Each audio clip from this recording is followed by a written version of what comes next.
بسم الله الرحمن الرحيم ياسين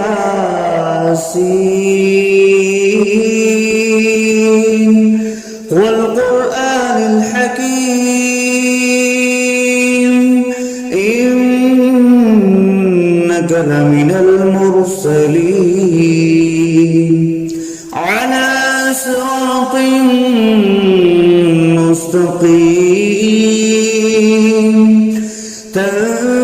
تنزيل العزيز الرحيم لتنذر قوما ما أنذر آباؤهم فهم غافلون لقد حق القول على أكثرهم فهم لا يؤمنون إنا جعلنا في أعناقهم أغلالا فهي إلى الأذقان فهم مقمحون وجعلنا من بين أيديهم سدا ومن خلفهم سدا فأغشيناهم فهم لا يبصرون وسواء عليهم أأنذرتهم أم لم تنذرهم لا يؤمنون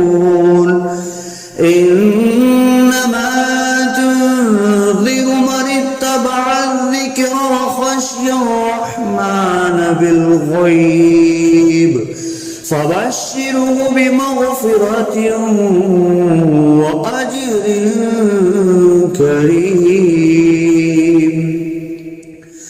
إنا نحن نحيي الموتى ونكتب ما قدموا وآثارهم وكل شيء أحصيناه في إمام مبين واضرب لهم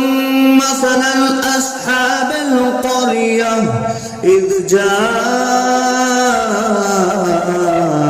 المرسلون إذ أرسلنا إليهم اثنين فكذبوهما فعززنا بثالث فقالوا إنا إليكم مرسلون قالوا ما أنتم إلا بشر مثلنا وما أنزل الرحمن من شيء إن أنتم إلا تكذبون قالوا ربنا يعلم إنا إليكم لمرسلون وما علينا إلا البلاغ المبين قالوا إنا تطيرنا بكم لئن لم تنتهوا لنرجمنكم وليمسنكم منا عذاب أليم قالوا طائركم معكم أئن ذكرتم بل أنتم قوم مسرفون وجاء أقصى المدينة رجل يسعى قال يا قوم اتبعوا المرسلين اتبعوا من لا يسألكم أجرا وهم مهتدون وما لي لا أعبد الذي فطرني وإليه ترجعون أأتخذ من دونه آلهة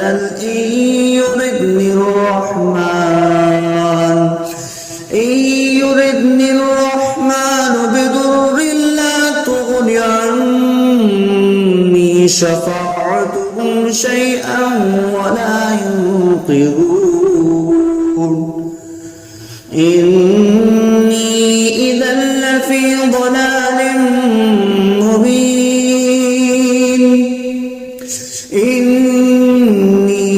آمنت بربكم فاسمعون قيل ادخل الجنة قال يا ليت قومي يعلمون بما غفر لي ربي وجعلني من المكرمين وما أنزلنا على قومه من بعده من جند من السماء وما كنا منزلين إن كانت إلا صيحة واحدة فإذا هم خامدون يا حسرة على العباد ما يأتيهم من رسول إلا كانوا به يستهزئون ألم يروا كم أهلكنا قبلهم من القرون أنهم إليهم لا يرجعون وإن كل لما جميع لدينا محضرون وآية لهم الأرض الميتة أحييناها وأخرجنا منها حبا فمنه يأكلون وجعلنا فيها جنات من نخيل وأعناب وفجرنا فيها من العيون ليأكلوا من ثمره وما عملته أيديهم أفلا يشكرون سبحان الذي خلق الأزواج كلها مما تنبت الأرض ومن أنفسهم ومما لا يعلمون وآية لهم الليل نسلخ منه النهار فإذا هم مظلمون والشمس تجري لمستقر لها ذلك تقدير العزيز العليم والقمر قدرناه منازل حتى عاد كالأرجون القديم لا الشمس ينبغي لها أن تدرك الكمال الليل سابق النهار وكل في فلق يسبحون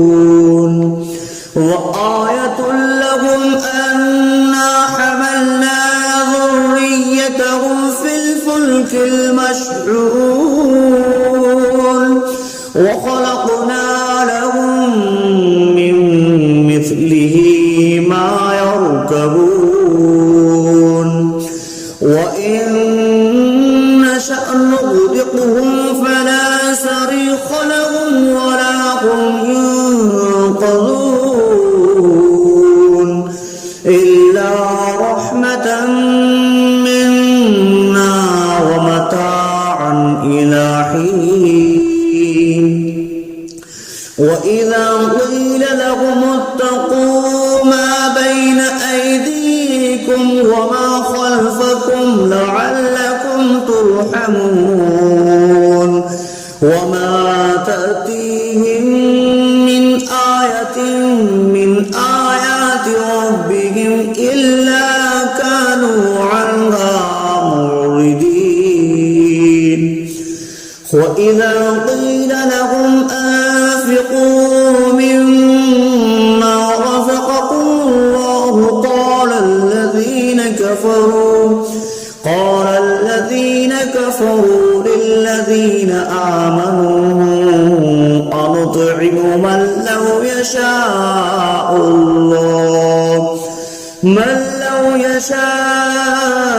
الله أطعمه إن أنتم إلا في ضلال مبين ويقولون متى هذا البعد إن كنتم صادقين ما ينظرون إلا صيحة واحدة تأخذهم وهم يخصمون فلا يستطيعون توصية ولا إلى أهلهم يرجعون ونفخ في الصور فإذا هم من الأجداث إلى ربهم ينسلون قالوا يا ويلنا من بعثنا من مرقدنا هذا ما وعد الرحمن وصدق المرسلون إن كانت إلا صيحة واحدة فإذا هم جميع لدينا محضرون فاليوم لا تظلم نفس شيئا ولا تجزون إلا ما كنتم تعملون إن أصحاب الجنة اليوم في شغل فاكهون هم وأزواجهم في ظلال على الأرائك متكئون لهم فيها فاكهة ولهم ما يدعون سلام قولا من رب رحيم وامتازوا اليوم أيها المجرمون ألم أعهد إليكم يا بني آدم ألا تعبدوا الشيطان إنه لكم عدو مبين وأن اعبدوني هذا صراط مستقيم ولقد أضل منكم جبلا كثيرا أولم تكونوا تعقلون هذه جهنم التي كنتم توعدون اصلوها اليوم بما كنتم تكفرون اليوم نختم على أفواههم تكلمنا أيديهم وتشهد أرجلهم بما كانوا يكسبون ولو نشاء لطمسنا على أعينهم فاستبقوا الصراط فأنى يبصرون ولو نشاء لمسخناهم على مكانتهم فما استطاعوا مضيا ولا يرجعون ومن نعمره نكسه في الخلق أفلا يعقلون وما علمناه الشعر وما ينبغي له إن هو إلا ذكر وقرآن مبين لينذر من كان حيا ويحق القول على الكافرين أولم يروا أنا خلقنا لهم مما عملت أيدينا أنعاما فهم لها مالكون وظللناها لهم فمنها ركوبهم ومنها يأكلون ولهم فيها منافع ومشارب أفلا يشكرون واتخذوا من دون الله آلهة لعلهم ينصرون لا يستطيعون نصرهم وهم لهم جند محضرون فلا يحزنك قولهم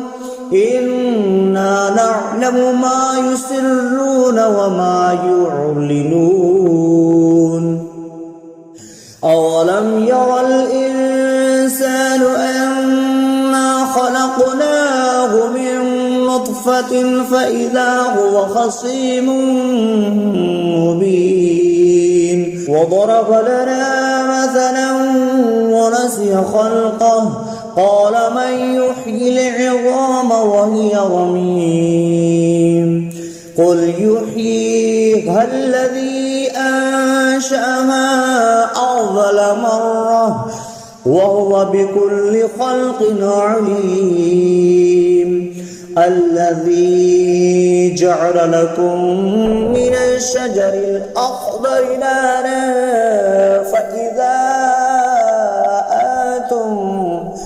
فإذا أنتم منه توقدون أوليس الذي خلق السماوات والأرض بقادر على أن يخلق مثلهم بلى وهو الخلاق العليم إنما أمره إذا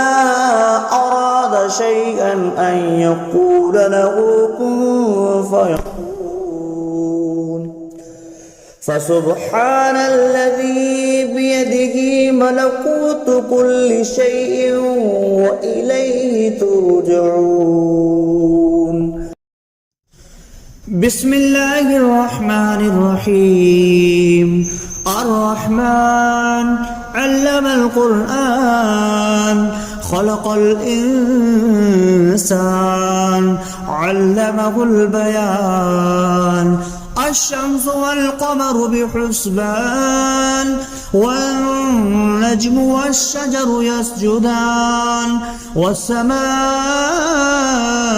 رفعها ووضع الميزان ألا تطغوا في الميزان وأقيموا الوزن بالقسط ولا تخسروا الميزان والأرض وضعها للأنام فيها فاكهة والنخل ذات الأكمام والحب ذو العصف والريحان فبأي آلاء ربكما تكذبان خلق الإنسان من صلصال كالفخار وخلق الجان من مارج من نار فبأي آلاء ربكما تكذبان رب المشرقين ورب المغربين فبأي آلاء ربكما تكذبان مرج البحرين يلتقيان بينهما برزخ لا يبغيان فبأي آلاء ربكما تكذبان يخرج منهما اللؤلؤ والمرجان فبأي آلاء ربكما تكذبان وله الجوار المنشآت في البحر كالأعلام فبأي آلاء ربكما تكذبان كل من عليها فان ويبقى وجه ربك ذو الجلال والإكرام فبأي آلاء ربكما تكذبان يسأله ما في السماوات والأرض كل يوم هو في شأن فبأي آلاء ربكما تكذبان سنفرغ لكم أيها الثقلان فبأي آلاء ربكما تكذبان يا معشر الجن والإنس إن استطعتم أن تنفذوا من أقطار السماوات والأرض فانفذوا لا تنفذون إلا بسلطان فبأي آلاء ربكما تكذبان يرسل عليكما شواظ من نار ونحاس فلا تنتصران فبأي آلاء ربكما تكذبان فإذا انشقت السماء فكانت وردة كالدهان فبأي آلاء ربكما تكذبان فيومئذ لا يسأل عن ذنبه إنس ولا جان فبأي آلاء ربكما تكذبان يعرف المجرمون بسيماهم فيؤخذ بالنواسي والأقدام فبأي آلاء ربكما تكذبان هذه جهنم التي يكذب بها المجرمون يطوفون بينها وبين حميم آن فبأي آلاء ربكما تكذبان ولمن خاف مقام ربه جنتان فبأي آلاء ربكما تكذبان ذواتا أفنان فبأي آلاء ربكما تكذبان فيهما عينان تجريان فبأي آلاء ربكما تكذبان فيهما من كل فاكهة زوجان فبأي آلاء ربكما تكذبان متكئين على فرش بطائنها من استبرق وجنى الجنتين دان فبأي آلاء ربكما تكذبان فيهن قاصرات الطرف لم يطمثهن إنس قبلهم ولا جان فبأي آلاء ربكما تكذبان كأنهن الياقوت والمرجان فبأي آلاء ربكما تكذبان هل جزاء الإحسان إلا الإحسان فبأي آلاء ربكما تكذبان ومن دونهما جنتان فبأي آلاء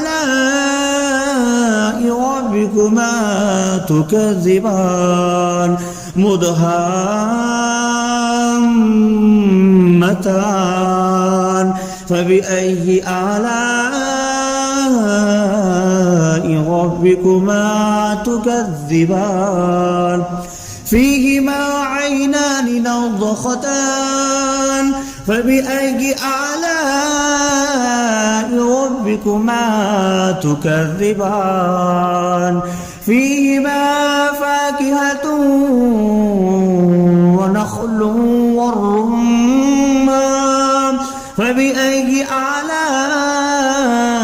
ربكما تكذبان فيهن خيرات حسان فبأي آلاء ربكما تكذبان حور مقصورات في الخيام فبأي آلاء ربكما تكذبان لم يطمثهن إنس قبلهم ولا جان فبأي آلاء ربكما تكذبان متكئين على رفرف خضر وعبقري حسان فبأي آلاء ربكما تكذبان تبارك اسم ربك ذي الجلال والإكرام صدق الله العظيم.